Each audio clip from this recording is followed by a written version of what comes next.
Bonjour, j'espère que vous allez bien. Aujourd'hui c'est une nouvelle vidéo sur une question assez primaire, je pense pour les gens civilisés que nous sommes, à savoir affronter sa peur de réussir, ou affronter les peurs que nous orchestreraient nos familles quand on est petit, par exemple. Vous voyez, quand on est tout petit, on nous dit toujours si tu touches au feu, tu vas te brûler. Mais l'expérience fait en sorte que tu apprends que si tu te rapproches trop du feu, tu te brûles. Donc je vais pas te faire une vidéo du style machin, le mec va nous faire des généralités sur la peur, j'ai peur de monter en moto, j'ai peur de conduire la nuit. Non, c'est pas ce type de vidéo que je vais vous faire aujourd'hui, mais plutôt vous exprimer un petit peu mon expérience personnelle par rapport à ces questions-là.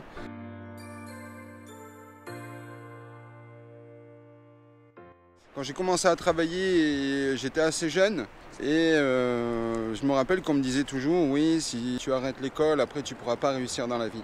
Alors je dis pas que j'ai réussi ma vie, mais enfin, quand c'est le matin et que je fais ma petite promenade le matin tranquillement, alors ouais, c'est sûr que pour beaucoup la richesse se véhicule via une voiture de luxe, via des photos en Instagram dans des grands hôtels, des grandes villes du monde. Tout ça je l'ai déjà un petit peu fait. J'ai pas besoin de vivre tous les jours dans des hôtels de luxe. D'abord parce que pour moi c'est un petit peu impersonnel. Voilà, j'aime bien trouver des lieux atypiques aussi, me poser, trouver l'équilibre au milieu de tout ça, quoi. Donc voilà, je voulais vous dire, l'univers est extrêmement bien équilibré, il y a des lois universelles qui fonctionnent très bien. Et pour ça je vous dis, n'ayez pas peur. Moi si j'avais écouté tous les gens, je ne serais jamais parti en Afrique, j'aurais jamais traversé l'Espagne, le Maroc, la Mauritanie, le Sénégal avec des convois. J'aurais jamais été en Asie, j'aurais jamais ouvert de marque, j'aurais jamais ouvert de salle de concert, puisque à une époque j'étais quand même directeur de salle de spectacle. Donc voilà, n'aie pas peur. Affronte, aborde, vas-y, fonce, fais-toi plaisir. Moi personnellement, par exemple, j'ai eu des expériences quand j'étais en Asie, où j'ai eu de très très belles expériences, et puis j'ai eu aussi des très belles déconvenues, parce que on n'a pas la même culture. Mais je parle pas d'avoir la culture asiatique, je parle que quand tu es dans le marché international, quand tu es dans le trading, dans le commerce international, quand tu fais des affaires avec des Canadiens, avec des Américains, avec des Japonais, avec des Chinois, avec des Coréens, avec des Australiens, avec des Français, avec des Espagnols, avec des Anglais, on a tous pas tout à fait la même conceptualisation de ce que c'est que l'entrepreneuriat. Nous en France, on a toujours l'habitude, on a toujours la volonté de chercher la sécurité. On se cherche, vous voyez, la meilleure compagnie d'achat, le meilleur supplier, la meilleure usine, en se disant comme ça je vais être tranquille pendant plusieurs semaines, plusieurs mois. Alors que, en fait, la réalité c'est que il faut savoir que si par exemple tu as une société à l'international, j'imagine en Angleterre ou à Hong Kong ou aux États-Unis, si tu reçois un accusé de réception, une lettre de mise en demeure et que tu la réceptionnes pas, tu peux être condamné en justice, tu peux te retrouver avec tes comptes en banque gelés et ta société dissoute. On n'a pas la même, vous voyez, donc il ne faut pas avoir peur. Moi par exemple, la France, ça m'a toujours apporté quelque chose d'intéressant. Quand tu fais de la comptabilité en France, quand tu as de la gestion d'entreprise en France, tu apprends à toujours avoir de la comptabilité. À ce que tes papiers soient classés, il te faut un cahier du personnel. Il te faut faire ton bilan, payer tes TVA. Avant même que tu aies vendu tes produits, tu dois payer tes TVA sur ton stock.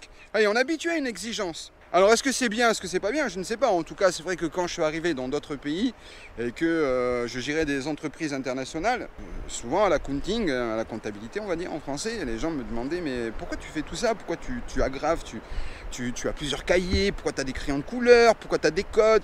Je dis parce qu'en France c'est comme ça qu'on fait la comptabilité. Ils me disaient mais nous ici ça fonctionne pas comme ça.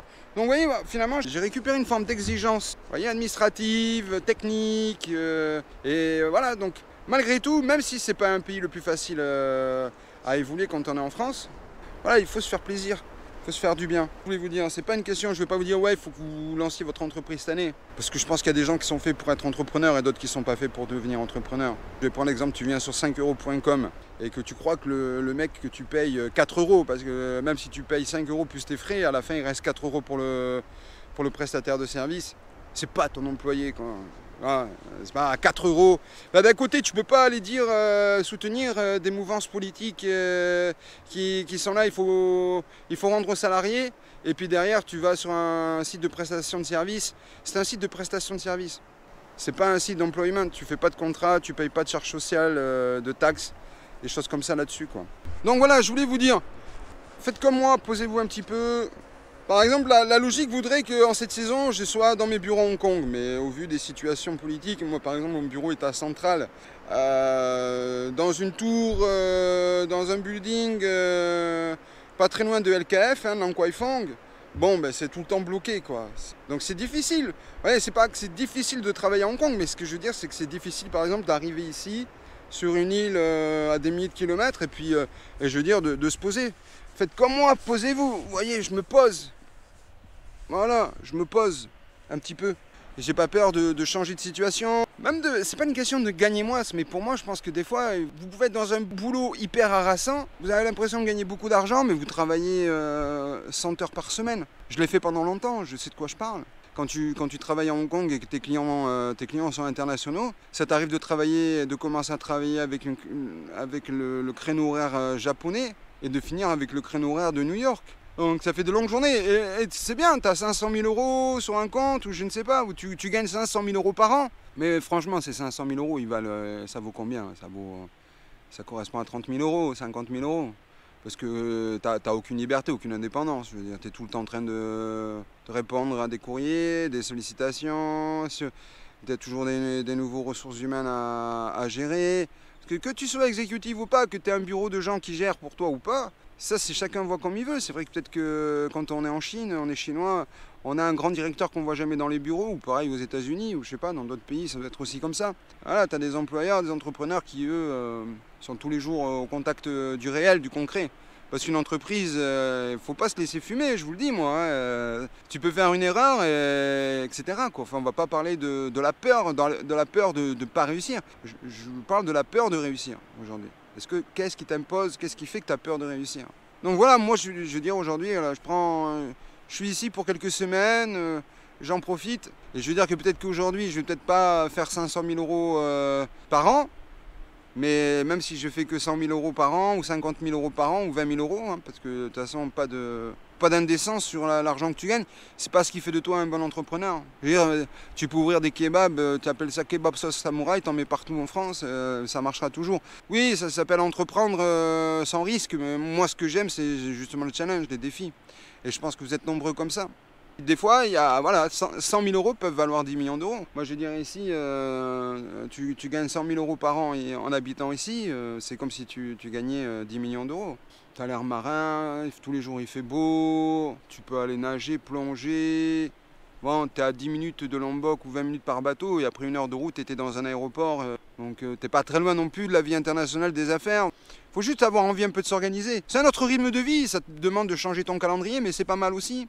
Au bout d'un moment, qu'est-ce qui est bien? Est-ce que c'est bien de faire 80 heures par semaine ou 100 heures par semaine? Et puis finalement, tu te rends compte que quand tu divises ton 5 000 euros que tu fais par mois, tu le divises par 400 heures. 400 heures par mois, tu as juste gagné 10-12 euros de l'heure. Donc là, je pense que tu vois, je dis pas que là, on sort un petit peu du cadre de j'ai peur d'entreprendre. Tu n'as pas peur d'entreprendre et tu n'es pas quelqu'un qui a un problème de vaillance. Tu es vaillant, c'est sûr. Ça se reconnaît. On va dire que ton revenu médian, c'est-à-dire que quand on divise ton compte de résultat par le nombre d'heures, c'est bien, tu fais des sous, mais tu peux faire mieux. Faites des choix, acceptez ces choix et puis ayez confiance en la vie. Le plan est parfait. Et soyez positif. Comprenez que de toute façon, un jour ou l'autre, le soleil brille pour tout le monde. On va pas faire de phrases de philosophe. On va pas commencer à partir dans les Jean-Jacques Rousseau, les Voltaire. Mais je vais vous dire une chose. Peu, c'est beaucoup. Et beaucoup, c'est énorme. Ah, c'est bidon. Je rigole. Non, mais détendez-vous. Faites preuve d'humour aussi.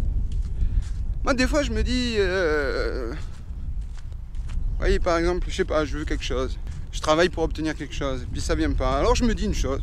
Si je l'ai pas, c'est que je dois avoir mieux. Ben voilà. Pense à ça, s'il te plaît. Et n'aie plus peur. N'aie pas peur de tomber. N'aie pas peur d'être critiqué.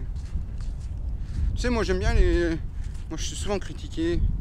J'ai toujours été très critiqué d'ailleurs par mes équipes en entreprise.